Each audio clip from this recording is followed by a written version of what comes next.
Joining me now, Congressman Mike Rogers. He is the chairman of the House Intelligence Committee, and Congressman Dutch Ruppersberger, the ranking Democrat on the same committee, and friends. Good heavens, miracles do occur. I know, it really is. I want to read you something that Hillary Clinton is from her to-be-delivered remarks to the Friends of Syrian People. And she said today, "Our message must be clear to those who give the orders and those who carry them out. Stop killing your fellow citizens, or you will face serious consequences. Your countrymen will not forget, and neither will the international community." Now, this war has been going on, this rebellion has been going on for a solid year. Is the Syrian government even moved by remarks like this? Because it sounds pretty much like what we've said all along. I don't think they are. I think they've got two things that you didn't see in other places like Tunisia and Egypt. You have external forces who are supporting them significantly. Iran and Russia. Both have stepped up to the plate and can't afford, in their minds, can't afford to lose Syria as their toehold. And in the Iranian case, it's a proxy for them as well. And isn't the truth that we don't want to get involved in something like this? It would be like lighting a match in the Middle East at this point. We don't want to get involved in this. Well, the United States can't be sheriff for the whole world. We can work together. I think the formula that was used with Libya, where NATO came together, where you have the Arab League. But I think what's happening with Assad is that he is using the same formula that was used in Iran. He's playing hardball with his people. He's killing his people. And right now, the opposition is not as strong as oppositions in other areas, such as in Egypt. So is arming the rebels a good idea for the U.S. to get involved in? I think we both agree that's probably a bad idea, mainly because we just don't know who they are. They haven't told us. Well, I understand that. We think that there are other things that we can do that we haven't quite engaged in yet that probably need to happen short of arming the rebels. And remember, giving a whole series of weapons to people who we don't know who they are, and there's some bad actors there as well, probably doesn't bode well for us in the long run.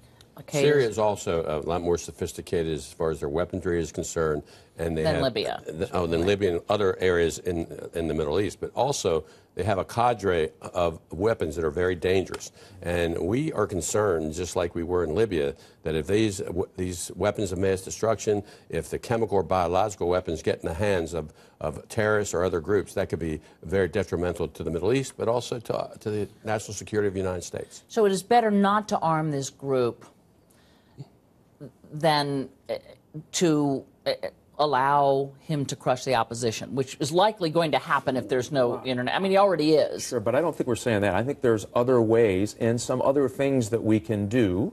Let me give you an example. Through the Arab League, I think the Arab League is willing and ready to step up, to take more aggressive action against Assad in Syria.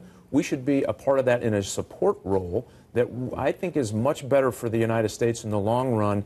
And then we can do some other things from the United States perspective to put pressure on the Assad regime so that you do it in concert with each other without sending in arms and hoping for the best. I think that has not worked well for us in the past, and I think in this particular case wouldn't work well for us either. Is there any sign, one of the things I know we looked for in Libya were signs that the inner circle was crumbling. Any signs of that with Bashar al-Assad? I think from the beginning that most of the leadership have been very loyal to Assad.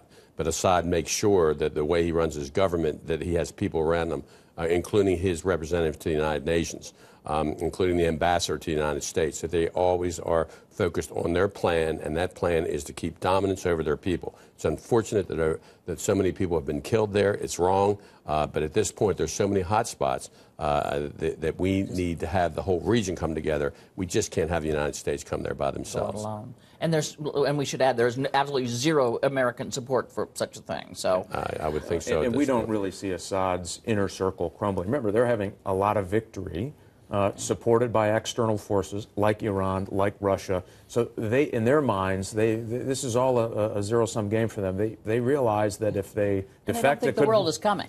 They really don't. They believe that they're winning, and we certainly believe that through intelligence collection, they believe they're winning this fight. Remember, they're getting support from Iran. Iran does not want Syria to fold at all. Hezbollah is very close to this area, and Russia has been supporting them also. So they do have their allies. Let me move you to Iran, since they're in the region and obviously involved in that, and something that Secretary of State Hillary Clinton said Saturday. What is certain, however, is that Iran's window to seek and obtain a peaceful resolution will not remain open forever. Also sounds like something we've been saying now for 3 or 4 or 5 or 6 years. When does it just look like bluster? And this comes off, we should say, the president has tightened up sanctions, is trying to move the world towards cutting off oil profits to Iran and further squeeze them. When is the line? When is the time that there is action other than sanctions? I will tell you this, that one of the problems with this, and we both agree we needed to move sanctions forward. I applaud the president for moving up a July date to going after petroleum. Huge. That's very important. Continue that pressure. But as long as Iran does not believe that they are serious when they say all options are on the table, the window is closing, they're going to continue to do what they do. And so I think we need to increase the sanctions and this is an important step. There's more to do. Absolutely, at the request of Congress. And then clearly demonstrate that the military option is on the table. Not that we should use it, but they need to understand that we're serious. If it's all going to work, how do you? I would argue you could do exercises. You could pre-deploy certain weapon systems that at least, well, you know, walk softly and carry a big stick. They need to believe in the big stick part. And if they don't believe it, it won't work, and that's the part of the equation we've got to put back together. First thing, I think the sanctions are clearly working. They're having an effect on Iran's economy like they've never had before. Now, there's a very important meeting that's going to occur April 13th and 14th, meeting with Iran to make a determination of how they're going to cooperate. The United States of America is the strongest country in the world. Iran knows this. I think when they threatened to close the Straits of Hormuz, we sent in our aircraft carrier and they backed down. So I think that we have to have the leverage, and I think, again, the formula that we used in Libya is what we need to do to make sure that they don't get nuclear weapons. But President Obama basically said that containment's not an issue. Containment meaning get the nuclear weapons, and then we'll contain.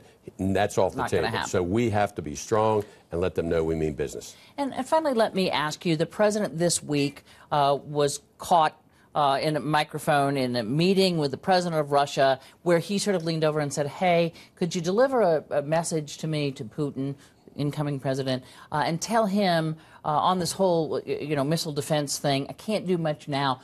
I've got more flexibility after the election. Were you at all bothered by that, Congressman Ruppersberger? Well, to begin with, whatever you're saying off the record, who knows what the meaning was. I have confidence that the president's making the right decisions. There's a lot of issues that are out there in the Middle East and everywhere else. Also, with respect to Russia, Putin, as we know, was a strong leader. He was former KGB. And so we have to work our relationship with them. Politics, a lot of things happen in politics. People are trying to get elected. So I'm not going to make a judgment what he said. I have confidence in the president and that he is going to do the right thing to protect our country 100%. I got to leave it there. We've run out of time. I disagree. Okay, and you disagree. You were uncomfortable with the remark. I am very uncomfortable, and what it means for the United States and what it means for our missile defense posture and our allies' reaction to it, all very troubling. Congressman Rogers, Congressman Ruppersberger, thank you so much.